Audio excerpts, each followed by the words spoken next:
Hola hermanitos, ¿cómo están? Espero que bien. Hoy vamos a reflexionar, hermanitos, sobre la gravedad del pecado.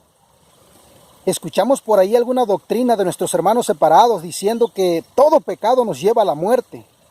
Y vamos a ver qué es lo que nos dice la Sagrada Escritura y qué es lo que nos enseña la Iglesia Católica sobre esto. Vamos a ver en Deuteronomio capítulo 4 del 41 al 42. Moisés designó 3 ciudades al otro lado del Jordán, hacia el oriente, para que allí se refugiara el que involuntariamente diera muerte a su prójimo, siempre que no hubiese sido antes su enemigo. Con refugiarse en una de esas ciudades estaría a salvo. Palabra de Dios. Aquí encontramos, mis hermanos, que Moisés designó 3 ciudades porque Dios se lo mandó. ¿Para qué? Para que allí se fueran a refugiar todas aquellas personas que cometieran un asesinato involuntariamente, para que no los mataran, porque la ley era muerte por muerte, o sea, ojo por ojo y diente por diente. Entonces aquí, ¿por qué dice que a esta persona que matara a alguien involuntariamente tenía que irse a refugiar a esas ciudades para que no lo mataran? ¿Por qué? Porque ese no era un pecado de muerte. Sí, porque lo había hecho, dice, involuntariamente, sin maldad, ¿sí? Sin enemistad con la persona, por algún accidente o como haya sido. Y vamos a seguir viendo lo que dice ahora en el libro de Números 35, Número capítulo 35, verso del 20 al 25. ¿Qué nos dice sobre esto? Dice, si alguien ha herido a su víctima por odio o le ha lanzado algo con maldad causándole la muerte, ¿escucharon? Si alguien ha herido a alguien, ¿sí? Por maldad, dice, por odio, y le causa la muerte, dice, o si por maldad lo ha golpeado con las manos causándole la muerte, es un asesino y debe morir. Ahí está, esa era la ley, ese era el pecado de muerte, cuando se hacía por maldad, por odio. Y dice, el vengador de la sangre dará muerte al asesino en cuanto lo encuentre. Pero si lo hirió por inadvertencia y sin enemistad, o si le lanzó cualquier objeto sin mala intención, o si le tiró sin verlo una piedra, sin tenerle enemistad ni querer dañarlo, y el otro muere, la comunidad juzgará entre el homicida y el vengador de la sangre según estas normas. Salvará a este hombre de la mano del vengador de la sangre y lo hará volver a la ciudad de asilo en la que se refugió. Allí vivirá hasta la muerte del sumo sacerdote ungido con el óleo santo. Palabra de Dios. Aquí estamos escuchando, mis hermanitos, también, ¿sí? El pecado mortal, el pecado de muerte. Si mató a alguien sin odio, sin rencor, sin mala intención, y lo hizo por inadvertencia, dice, ¿verdad? Pues tiene que irse a refugiar a esas ciudades para que no lo maten. Pero dice, si hirió a alguien con mala intención, por maldad, o por odio, o por enemistad, de hecho pensado, entonces ese sí merece la muerte. Ese sí es pecado de muerte. ¿Se dan cuenta, mis hermanitos?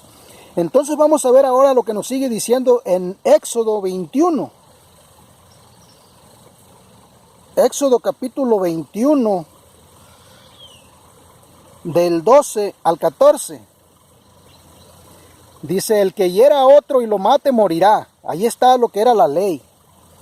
Si causó la muerte del otro sin intención de matarlo, solamente porque Yahvé dispuso así el accidente, tendrá que refugiarse en el lugar que yo te señalaré, que eran las 3 ciudades. Entonces dice, si causó la muerte del otro sin intención de matarlo, ese no merece la muerte, porque no es un pecado mortal. Y luego sigue diciendo, pero si alguien ataca a su prójimo y lo mata por traición, hasta de mi altar lo arrancarás para matarlo. ¿Se fijaron? Ese sí no tenían que tener compasión de él. Si alguien asesinaba a alguien, a su prójimo, por traición, quiere decir por maldad, premeditado, queriéndolo, sabiéndolo, allí sí ya merecía la muerte. ¿Y qué nos está diciendo? Que era un pecado de muerte. Ahora vamos a ver, mis hermanitos, en Deuteronomio 19. ¿Qué nos sigue diciendo aquí la palabra de Dios? Primeramente vamos a ver del 4 al 7.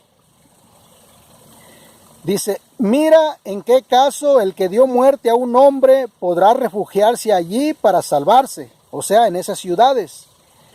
Si hirió involuntariamente a su hermano al que no le tenía odio.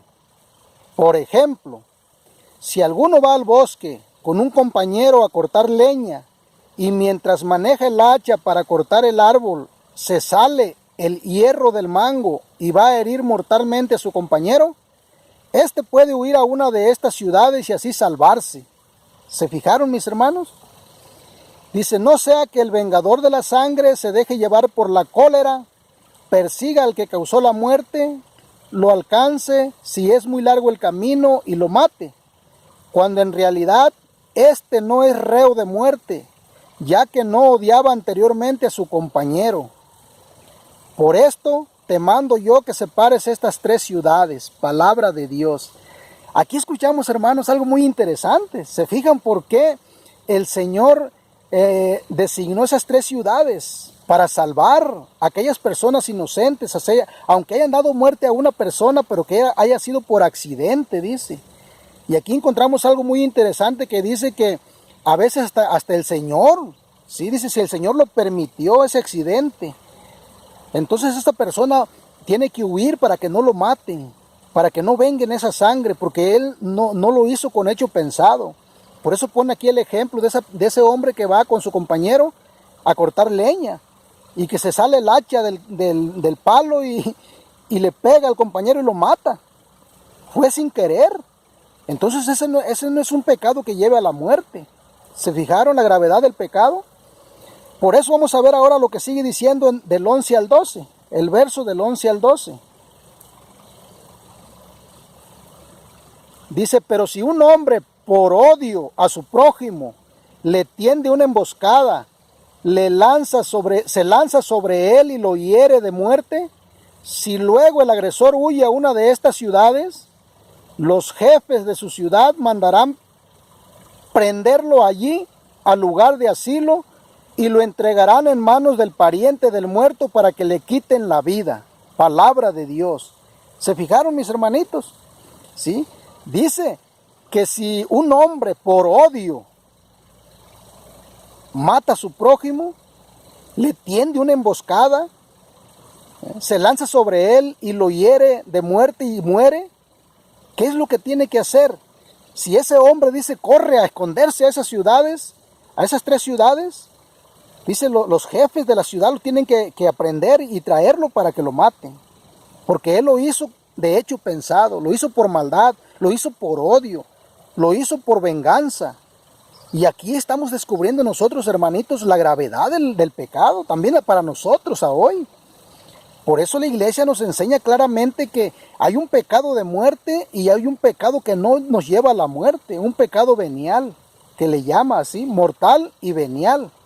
Entonces aquí vemos claramente, mis hermanitos, en la Sagrada Escritura, que los hermanos separados que nos vienen predicando que todo pecado nos lleva a la muerte, está en contradicción total con la enseñanza de la revelación divina. Y también en contra también de la enseñanza de la Iglesia Católica. Que la Iglesia Católica tiene sus bases puestas en la revelación de la Sagrada Escritura. Y por eso nos enseña toda esta doctrina. Ahora vamos a ver, hermanitos, en el Nuevo Testamento, qué nos dice el evangelista San Juan en el capítulo 5 del 16 al 17. Aquí nos va a aclarar esto también él. Dice, si alguno ve a su hermano en el pecado, un pecado que no ha traído la muerte, ore por él y Dios le dará vida. Hablo de esos pecadores cuyo pecado no es para la muerte, porque también hay un pecado que lleva a la muerte y no pido oraciones en este caso. Toda maldad es pecado, pero no es necesariamente pecado que lleva a la muerte. Palabra de Dios. ¿Qué más clarito queremos, hermanos? ¿Sí? Si hasta en el Nuevo Testamento ya San Juan, el apóstol amado de nuestro Señor Jesucristo, nos lo está aclarando. Que hay un pecado que lleva a la muerte y hay un pecado que no lleva a la muerte. Y él dice, toda maldad es pecado, pero no todo pecado que se comete nos lleva a la muerte. Tiene que tener sus gravedades. Por eso, mis hermanitos, quiero que terminemos esta reflexión con lo que nos enseña el catecismo de la Iglesia Católica. ¿Qué es lo que nos enseña el catecismo de la Iglesia Católica sobre este caso? Permítanme poquito, voy a buscar este texto que ya traigo aquí. ¿Qué nos dice en el numeral? En el numeral 1857. Dice, para que un pecado sea mortal, se requieren 3 condiciones. Es pecado mortal lo que tiene como objeto una materia grave y que además es cometido con pleno conocimiento y deliberado consentimiento. ¿Se fijaron? Y en el numeral 1857 dice, es cometido con pleno conocimiento y deliberado consentimiento. Ese es el pecado mortal. Hermanitos, ojalá que hayas entendido, que hayas comprendido, y pues pidámosle al Espíritu Santo que nos ayude a comprender esta doctrina que nos enseña la Iglesia Católica. Que Dios te bendiga.